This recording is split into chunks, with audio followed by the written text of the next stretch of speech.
भारताचे राष्ट्रपती नामधारी राजकीय कार्यकारी अधिकारी. शासनाचा एक चार्ट आपण मागे पाहिलेला होता. शासनाचे 3 प्रमुख विभाग: कायदे मंडळ, कार्यकारी मंडळ आणि न्याय मंडळ.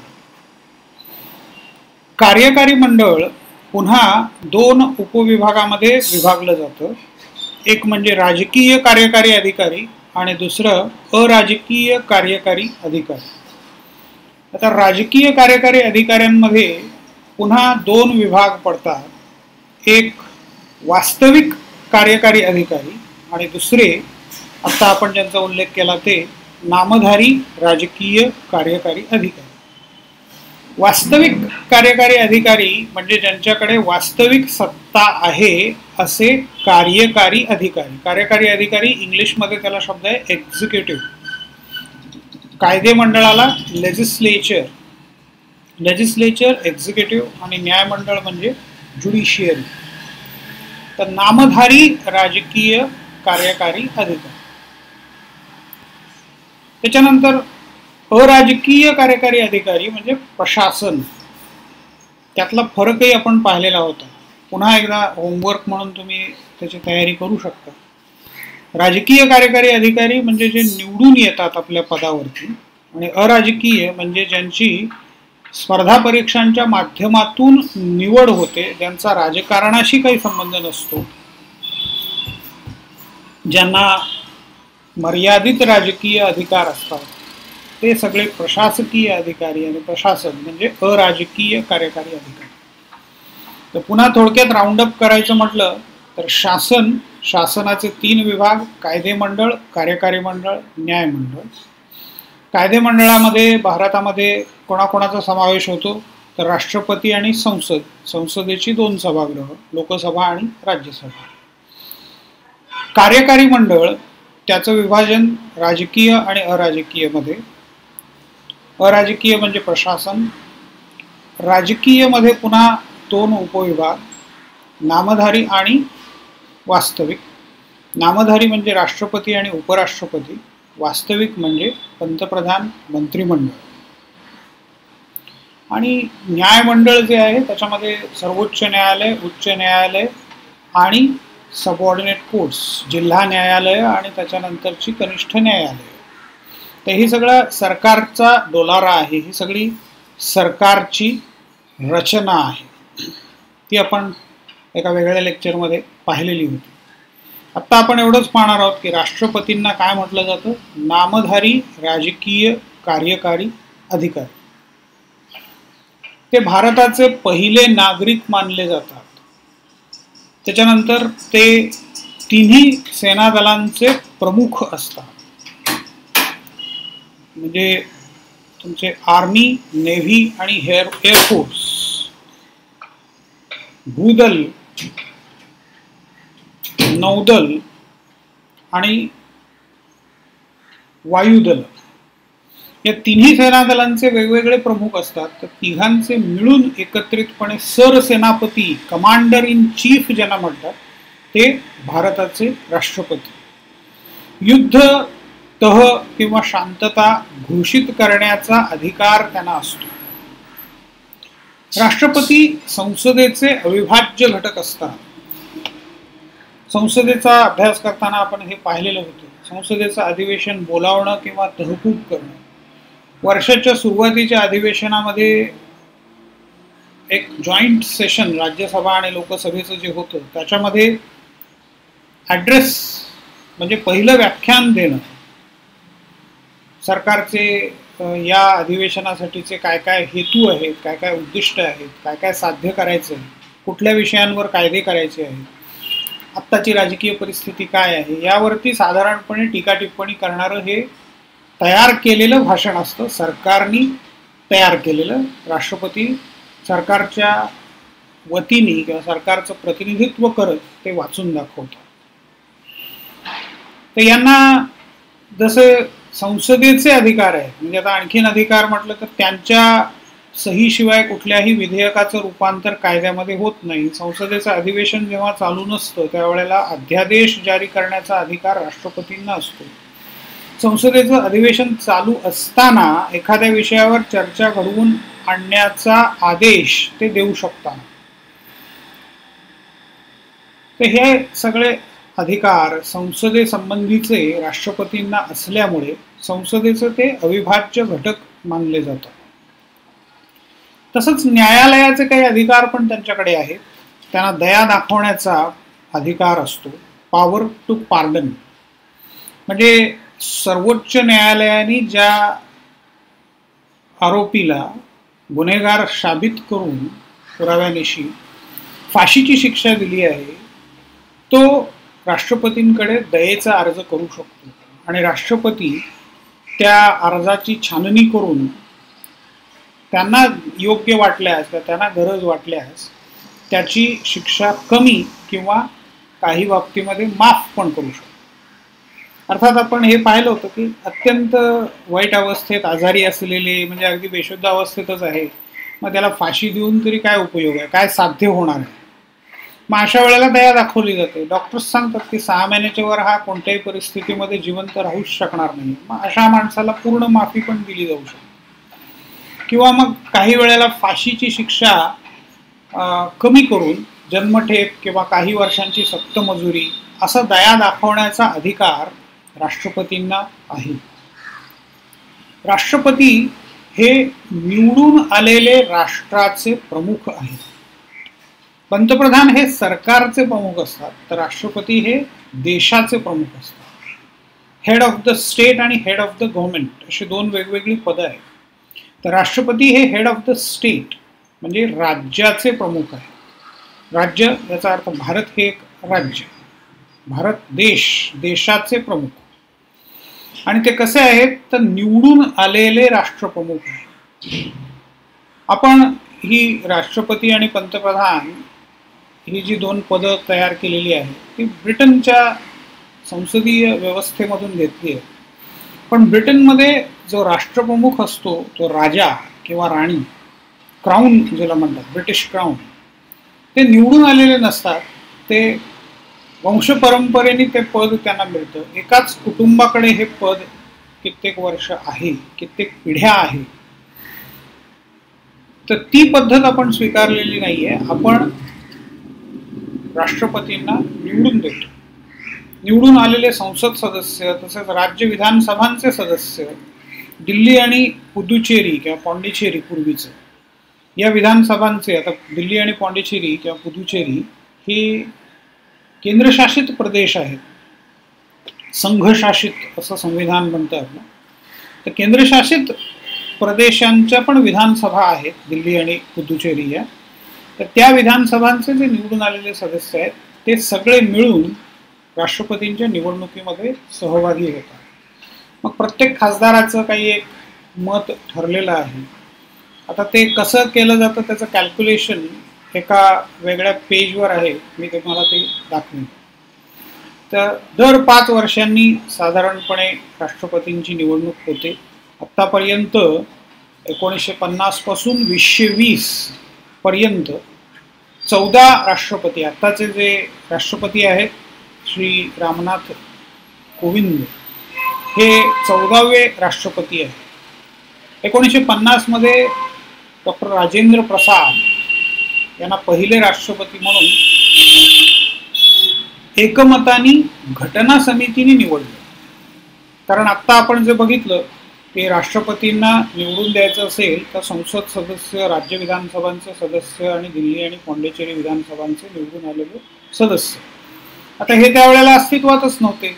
पहिली निवडणूक आपली 52 साली झाली.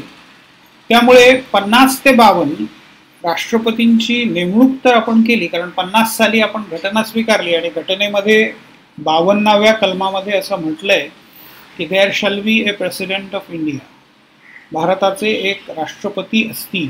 मग हे राष्ट्रपती कसे निवडायचे, कुणी निवडायचे, तर जे घटना समितीचे अध्यक्ष होते त्यांनाच सगळ्यांनी एकमताने त्यांचं ज्ञान, त्यांचा अनुभव, त्यांचं स्वातंत्र्य चळवळीतलं कार्य आणि त्यांची सिनियॉरिटी, वयाप्रमाणे त्यांची ज्येष्ठता, ह्या सगळ्या गोष्टी लक्षात घेऊन त्यांना एकमताने संसद किंवा घटना समितीतलं त्यांचं कार्यसुद्धा याच्या बाबतीत लक्षात घेतलं गेलं होतं आणि त्यांची निपक्षपाती धोरणं किंवा एकूणच त्यांचा निपक्षपाती असा दृष्टिकोन याच्यामुळे 1950 ते 52 या कालावधीसाठी त्यांना एकमताने निवडून देण्यात आलं.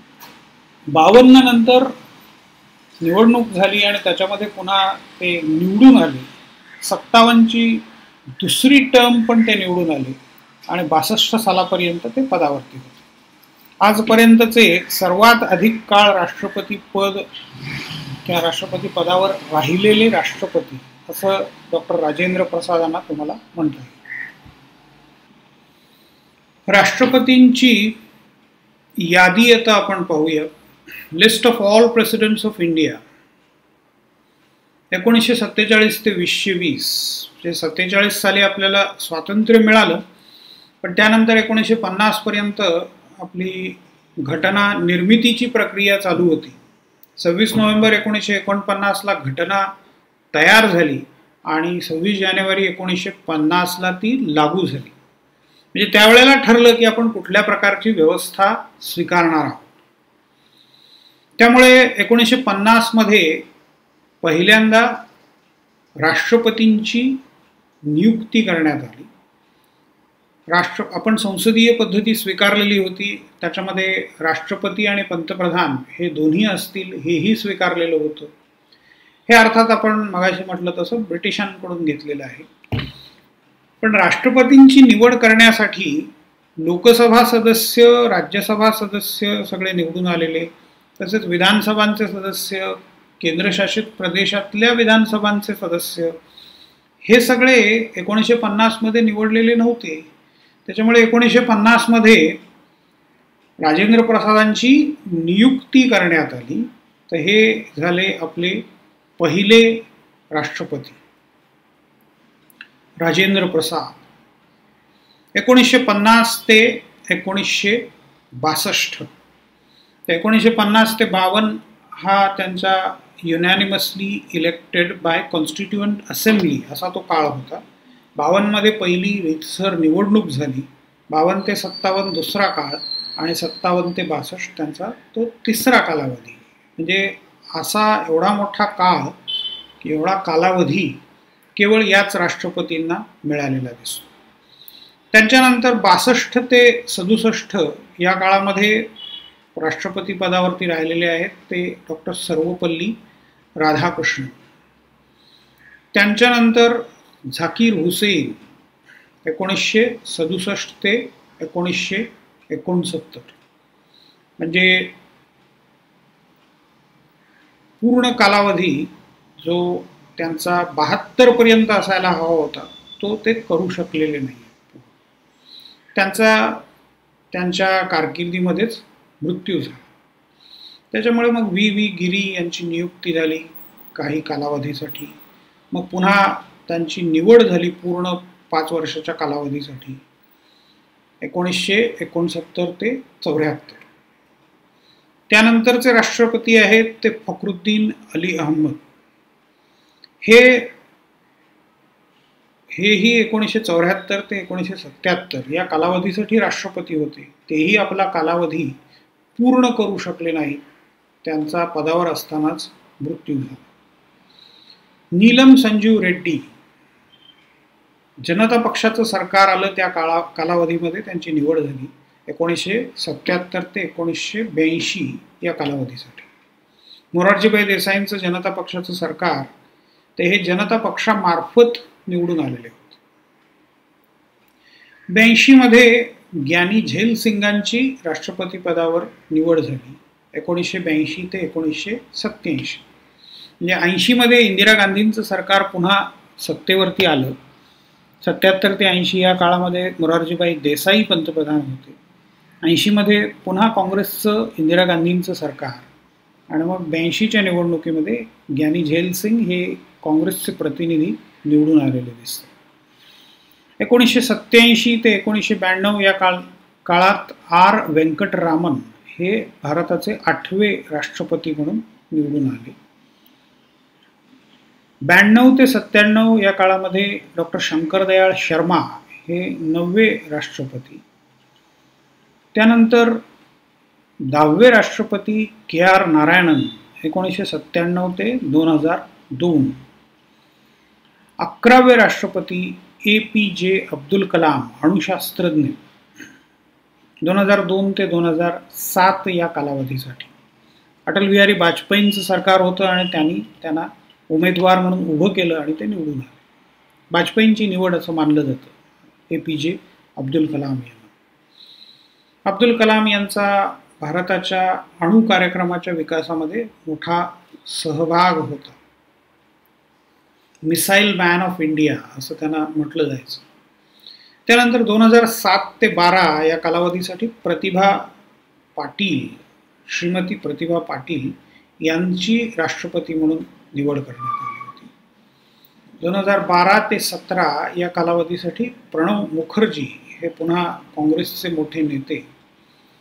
सर्व पक्षांमध्ये ज्यांचे मित्र आहे, सर्व पक्षांच्या नेत्यांशी, कार्यकर्त्यांशी यांचे अत्यंत उत्तम संबंध, वाटाघाटींमध्ये अतिशय कुशल असे.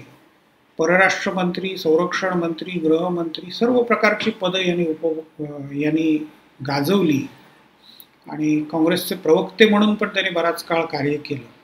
ते 2012 ते 2017 या काळामध्ये राष्ट्रपती पदावर होते. अलीकडेच त्यांचा कोरोना इन्फेक्शनमुळे आणि बाकीच्या कॉम्प्लिकेशन्समुळे तसंच वयामुळेही मृत्यू झाला. आणि सध्याचे राष्ट्रपती आहेत ते माननीय रामनाथ कोविंद. तर हे भारताचे 14वे राष्ट्रपती आहेत. इथे सगळ्या 14 राष्ट्रपतींची कारकीर्द तारखेसहित दिलेली आहे आणि एक छोटासा व्हिडिओ पण इथे आहे, तोही तुम्ही नंतर पाहू शकता. तर या प्रकारे शोध घेत जर तुम्ही अभ्यास केला तर तुमचा इंटरेस्ट पण वाढत जाईल. याच्यात पुन्हा आणखीन बाकीच्या लिंक्स पण तुम्हाला दिसतात छोट्या छोट्या, त्याही एक्सप्लोर करून बघा. भारतीय राष्ट्रपतींविषयी विकिपीडियामध्ये आणखीन जास्त माहिती तुम्हाला दिसेल की राष्ट्रपती कुठल्या कुठल्या प्रांतांमधून आले. म्हणजे काश्मीर किंवा नॉर्थ ईस्टकडून सहसा नॉर्थ ईस्टकडनं एकच दिसत आहेत आणि बाकीचे मग सगळे आहेत ते मध्य भारतातले, दक्षिण भारतातले काही तुम्हाला दिसतात. हे कुठून कुठून आले आणि कुठून आलेले नाही. म्हणजे राजस्थान किंवा गुजरातमधून कोणी नाही आहे, पण महाराष्ट्रातून आहेत, मध्य प्रदेशातून आहेत, बिहार, उत्तर प्रदेश, पंजाब या सगळ्या राज्यांमधून राष्ट्रपती भारताचे निवडून आलेले दिसतात. मग कारकीर्द काय होती आणि त्यांचं इतर काय काय कार्य होतं, ते कुठल्या पक्षाशी संबंधित होते, हे सगळं इथे सविस्तरपणे नोंदवलेलं दिसतं. तर ही लिस्ट पण तुम्ही पाहू शकता. या प्रकारे तुम्ही अभ्यास करावा. आता ह्या प्रत्येक राष्ट्रपतींची लिंक आहे. जिथे लिंक असते तिथे कर्सर चेंज होतो हे पण तुम्ही पहा. तर तुम्हाला ब्राउझिंगची सवय असेल तर हे तुमच्यासाठी नवीन नाही आहे, नसेल त्यांच्यासाठी मी हे सांगतो आहे. मुख्यतः राष्ट्रपतींच्या संबंधाने एक व्हिडिओ पण आहे, त्याचीही लिंक मी तुम्हाला देणार आहे. राष्ट्रपती भवन जे आहे दिल्लीचं, ते रायसिना भवन, रायसिना हिलवरती ब्रिटिशांनी बांधलेलं मोठंच्या मोठं राष्ट्रपती भवन, ते राष्ट्रपतींचं घर, कार्यालय म्हणून वापरलं जातं. त्याच्याविषयीचा साधारणपणे 55 मिनिटांचा एक व्हिडिओ आहे, तो पण जरूर पहा. त्याच्यानंतर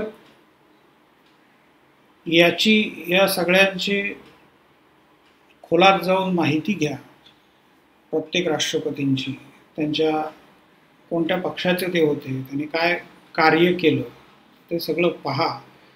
आणि मग राष्ट्रपतींसंबंधाने आता घटनेमधल्या ज्या तरतुदी आहेत, त्यांचे अधिकार काय, त्यांची कर्तव्य काय, हे आपण आता थोडक्यात बघूया.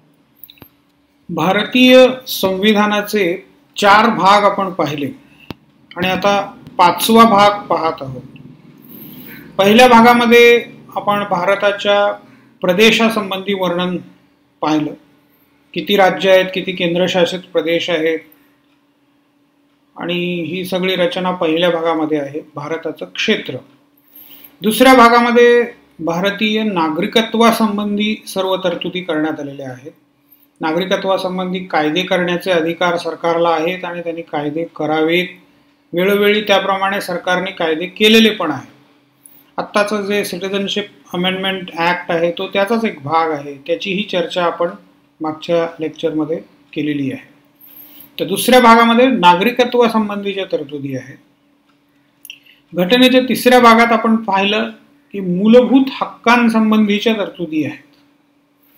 6 मूलभूत हक्क सध्या भारतीय राज्यघटनेने भारतीय नागरिकांना दिलेले आहेत.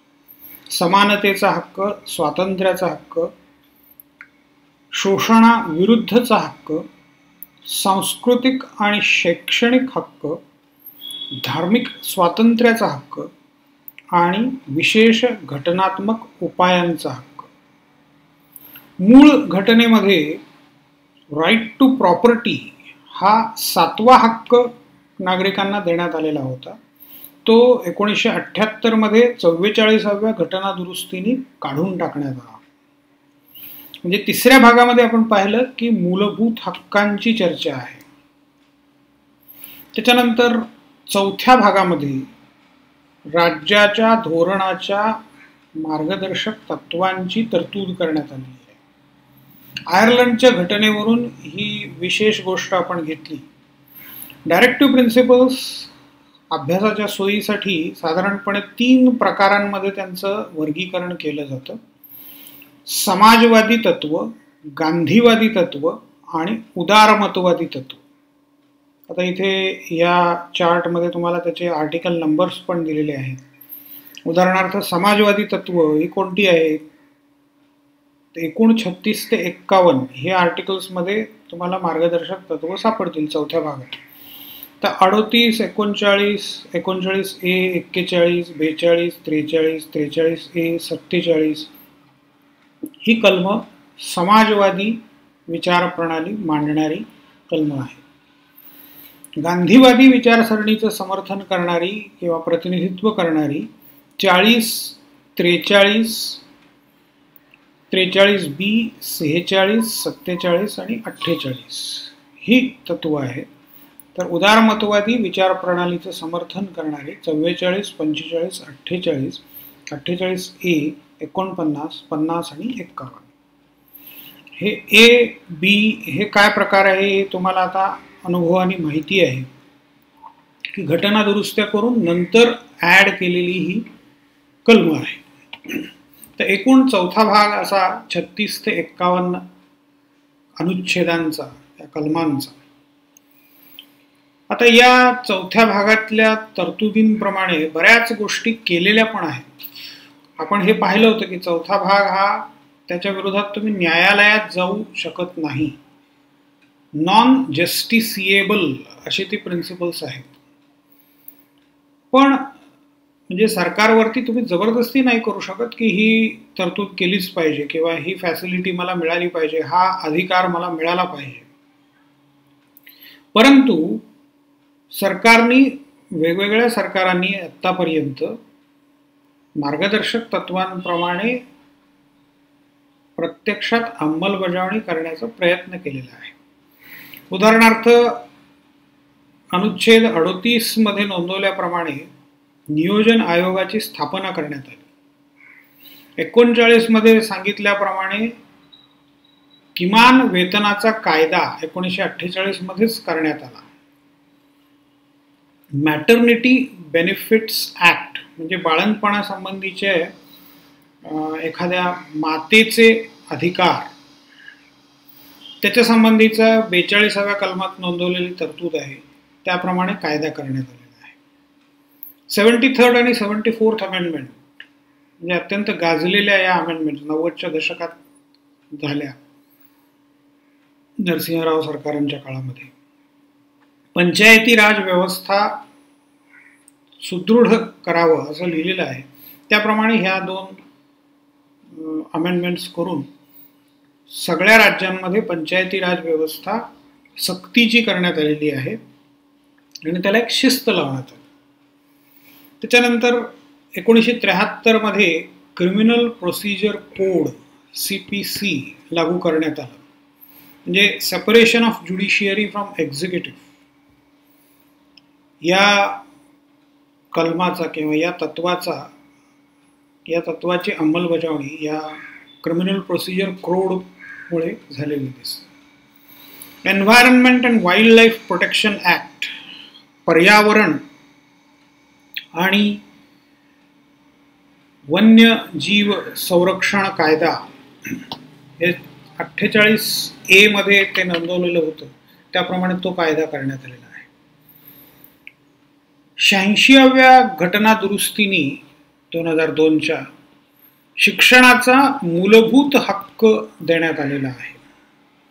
तर ह्या सगळ्या तरतुदी चौथ्या पाठामध्ये किंवा चौथ्या भागामध्ये ज्या नोंदवल्या होत्या त्या अंमलात आणण्याचा प्रयत्न पण झालेला आहे. तर 1, 2, 3, 4 भाग घटनेचे आपण ओळीने पाहिले. आता आपण येणार आहोत ते 5व्या भागाकडे. 5व्या भागातला बराचसा भाग आपण पूर्ण केलेला आहे. 79 पासून पार्लमेंट संबंधाने ज्या तरतुदी होत्या त्या आपण पाहिल्या.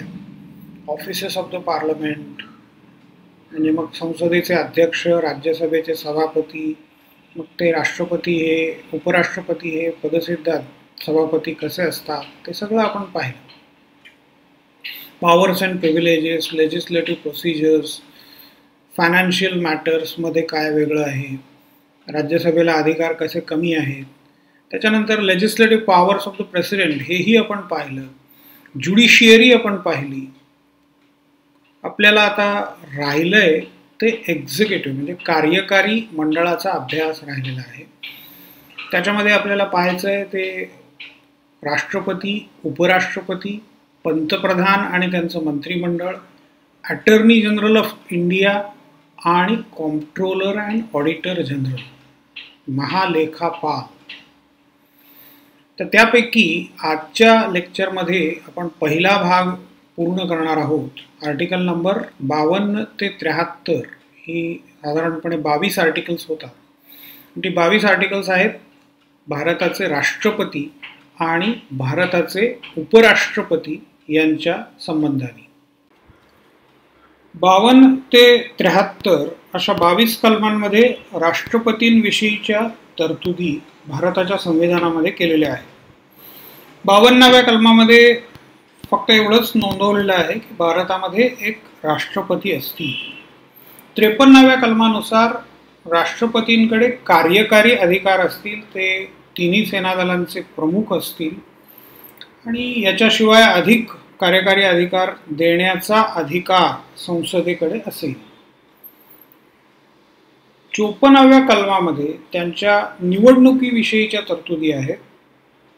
आपण आधी पाहिलं की संसदेच्या दोन्ही सभागृहामधील निवडून आलेले सदस्य आणि राज्यांच्या विधानसभांमधले निवडून आलेले सदस्य अधिक दिल्ली आणि पॉंडिचेरी किंवा पुदुचेरी या केंद्रशासित प्रदेशातील विधानसभांमधील निवडून आलेले सदस्य हे सगळे मिळून राष्ट्रपती पदासाठी मतदान करतात. आता यांच्या मतांची किंमत कशी ठरवली जाते याच्या संबंधीचं एक आर्टिकल मला इलेक्शन कमिशनच्या साईटवरती मिळालं. त्या आर्टिकलची लिंक मी तुम्हाला देतो, ते तुम्ही सविस्तर वाचा. अतिशय उत्तम माहिती याच्यामध्ये दिलेली आहे. तर त्याच्यामध्ये मतांची किंमत कशी काढायची या संबंधीचा एक चार्ट आहे. तर उदाहरणार्थ आंध्र प्रदेशमध्ये असेंब्लीचे सीट्स आहेत 175. आता आंध्र प्रदेशचं आत्ता विभाजन झालंय हे 2000 मला वाटतं विभाजनानंतरच हे आहे. तेलंगणा आहे, याचा अर्थ आंध्र प्रदेश विभाजनानंतर 175 सीट्स. आंध्र प्रदेशची लोकसंख्या 1971च्या जनगणनेनुसार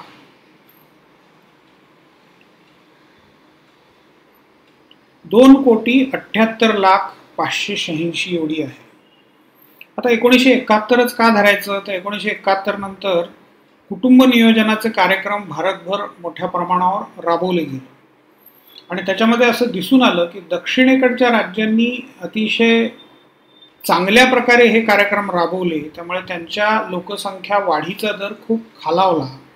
पण उत्तरेकडे तितक्या प्रभावीपणे ही योजना राबवली गेली नाही, त्यामुळे उत्तरेकडच्या राज्यांचा लोकसंख्येचा वाढीचा दर आहे तो तसाच राहिला. त्यांची लोकसंख्या तशीच झपाट्याने वाढत राहिली. आणि म्हणून मग जर लोकसंख्या जास्त झाली तर आपोआपच सीट्स पण त्यांना सगळ्या प्रकारचे जास्त मिळायला लागतील, राज्यसभेचे, लोकसभेचे. तर दक्षिणेकडच्या राज्यांवर अन्याय होईल. म्हणजे दक्षिणेकडच्या राज्यांनी प्रगत पाऊल उचललं म्हणून त्यांच्या जागा कमी, हा त्यांच्यावर होणारा राजकीय अन्याय आहे.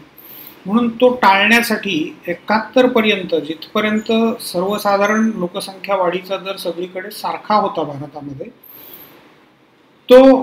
ती संख्या आधारभूत मानली जाते, म्हणजे सगळ्या प्रकारच्या राजकीय कॅल्क्युलेशन्ससाठी. तर इथे तुम्हाला दिसेल की 2,78,05,586 ही आंध्र प्रदेशची लोकसंख्या. तर या लोकसंख्येला 175 गुणिले 1000 म्हणजे 1,75,000 या आकड्यांनी भागल्यानंतर ही व्हॅल्यू येते 159. तर ही 159 ही प्रत्येक आमदाराची, आंध्र प्रदेशमधल्या प्रत्येक आमदाराची किंवा त्याच्या आमदाराच्या मताची किंमत असेल. 159 गुणिले 175 इज इक्वल टू 27,825 ही आंध्र प्रदेशच्या मतांची एकूण किंमत झाली. आता आपण एखादं छोटं राज्य उदाहरणासाठी घेऊ आणि इथे एक फॉर्म्युला टाकलेला आहे. या फॉर्म्युल्यामध्ये मी बाकी कॅल्क्युलेशन्स करून ठेवले आहेत. पुदुचेरी 30 सीट्स आहेत, किंवा आपण national capital territory of Delhi घेऊया उदाहरणासाठी, 70 सीट्स आहेत आणि लोकसंख्या आहे ती 40,65,698. 40,65,698 ही लोकसंख्या 1971ची झाली. आता ती 2 कोटीच्या आसपास आहे. 65,698. तर याची किंमत तुम्हाला इथे दिसेल की हा फॉर्म्युला कसा आहे तुम्ही इथे लिहिलंय. 58 म्हणजे एका आमदाराची, दिल्लीच्या एका आमदाराच्या मताची किंमत 58 झाली. 58 गुणिले 70 आमदार म्हणजे दिल्लीच्या सगळ्या मतांची किंमत झाली 4060. भारतातल्या सर्व आमदारांच्या मताची किंमत 5,49,495. आता याच्या आधारावरती पार्लमेंटचे मेंबर्स जे आहेत त्यांच्या मतांची किंमत ठरवली जाते, म्हणजे संसदेच्या सदस्यांची, खासदारांची. आता लोकसभेचे खासदार 543, राज्यसभेचे 233, मॅक्झिमम 250 आहेत, पण आतापर्यंत उरलेल्या जागा भरल्या गेलेल्या नाही आहेत. त्यामुळे एकूण संख्या झाली 776. आता याच्यामध्ये MLA वोट्स ही जी आकडेवारी आहे हे 5,49,495 हे भारतातल्या आमदारांच्या मतांची किंमत झाली. तर खासदारांच्या मताची किंमत काढण्यासाठी आमदारांच्या मतांची एकूण किंमत भारतातल्या भागिले 776 म्हणजे संसद सदस्यांचा आकडा. तर त्याचं उत्तर येते 708. म्हणजे 708 ही सध्या प्रत्येक खासदाराच्या मताची किंमत आहे. मग ह्याप्रमाणे व्हॅल्यू ठरल्यानंतर मतदान घेतलं जातं आणि मग किती मतं मिळाली ते सांगितलं जातं.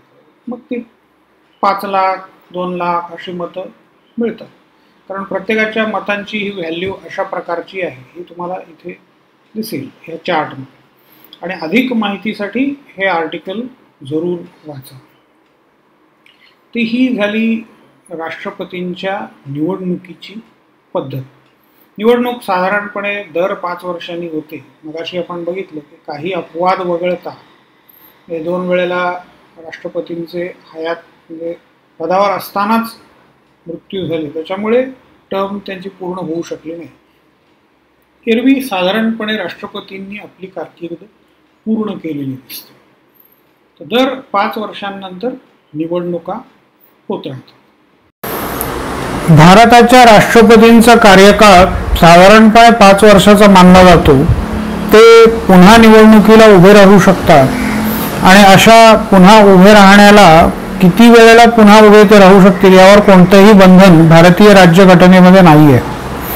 अमेरिकन राज्यघटनेमध्ये, रशियन राज्यघटनेमध्ये तशा प्रकारची बंधनं आहेत. अमेरिकेत 2 वेळेलाच राष्ट्राध्यक्ष पदाची निवडणूक लढवता येते, तिसऱ्यांदा लढवता येत नाही. बराक ओबामा यांच्या बाबतीमध्ये तेच घडलेलं दिसतं की 2दा ते निवडणूक त्यांनी लढवली व तिसऱ्यांदा लढवू शकले नाही. भारतीय राष्ट्रपतींवर मात्र अशा प्रकारचं कोणतंही बंधन नाही, परंतु भारतामध्ये सहसा कोणी असा प्रयत्न कधी केलेला नाही आहे. राष्ट्रपतींची पात्रता साधारणपणे पात्रतेच्या अटी 35 वर्ष वयाची पूर्ण असणं, भारतीय नागरिकत्व आणि लोकसभेचा सदस्य म्हणून निवडून येण्याची पात्रता. कोणतेही पद, सरकारी पद त्यांनी भूषवलेलं असू नये किंवा त्यांच्याकडे नसावं, ज्याच्यापासून त्यांना काही फायदा मिळेल अशा प्रकारचं कोणतेही पद.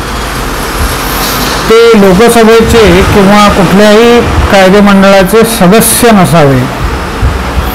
राष्ट्रपती म्हणून निवडून आल्यानंतर त्यांना बऱ्याच सोयी सवलती आणि सुविधा उपलब्ध करून देण्यात येतात.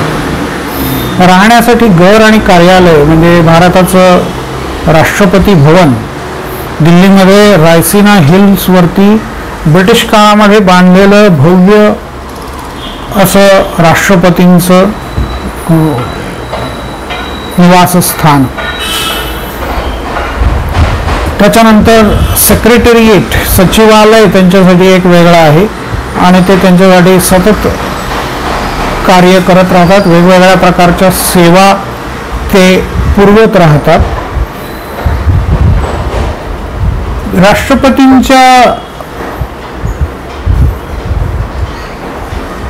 राष्ट्रपती स्वतः राजीनामा देऊ शकतात किंवा तसा राजीनामा अर्थातच त्यांना उपराष्ट्रपतींच्याकडे द्यावा लागतो.